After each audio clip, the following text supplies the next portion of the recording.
மக்கள் நல்ல திட்டங்கள் முதலமைச்சர் தலைவர் சொன்னார். திமுக ஆட்சிக்கு வந்து தலைவர் தான் காரணம். தம்பி பேசும்போது பேசினார். ஆகவே இன்னைக்கு பாத்தீங்கன்னா இன்னைக்கு விஜய் தன்னுடைய சொந்த கட்சிக்காரர் வர்றாங்க, கரூர் போறார், 41 பேர் செத்து விழுகிறாங்க. அவருடைய கட்சிக்கார் சகோதரிகள் ஒவ்வொரு குடும்பத்திலும் ஒரே வாரிசு தான், நிறைய பேர் போயிட்டாங்க, இறந்து போயிட்டாங்க. அதை பார்க்காம அப்படியே ஏறி போனவர் திரும்ப வரவே இல்லை. என்ன வேணாலும் இருக்கட்டும், உடனே மருத்துவமனைக்கு போயிருக்க வேண்டாமா, காப்பாற்ற வேண்டாமா? நிறைய பேர் உயிருக்கு போராட்டத்தை போய் பார்க்கணும்ல, எப்படி ஏத்துக்க முடியும்? எனக்கு வந்து நடிகர் விஜய் நண்பர், அது வேற. ஒரு படம் வந்து ரிலீஸ் பண்ண முடியல, நான் தான் வந்து எடப்பாடியார் கூட்டு பண்ண முதலமைச்சர் கூட்டி போய் காரில் கூட்டி போய் வீட்டுக்கு வந்து கூட்டு போய் படம் ரிலீஸ் பண்ணி கொடுத்தது, அது வேற, அது தனி.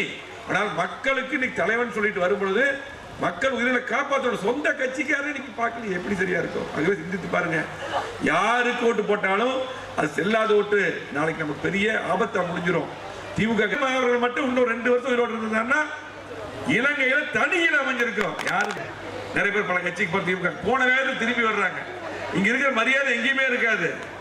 பாக்குறதுக்கு அப்படியே சோக்க ஒரே நாள் மாப்பிள்ளையாக்கி அனுப்பிடுவாங்க. இன்னைக்கு நிறைய பேர் புதுசாக ஆரம்பிச்ச விஜய் கட்சிக்கு போட திரும்ப வர்றதுக்கு ரெடியா இருக்காங்க. பேர் சொல்ல வரும்ல, மரியாதையை திரும்ப கொடுத்து அதே பதவி கொடுத்து வந்துடுறேன்னு பேசுறாங்க. அப்படிதான் சூழ்நிலை.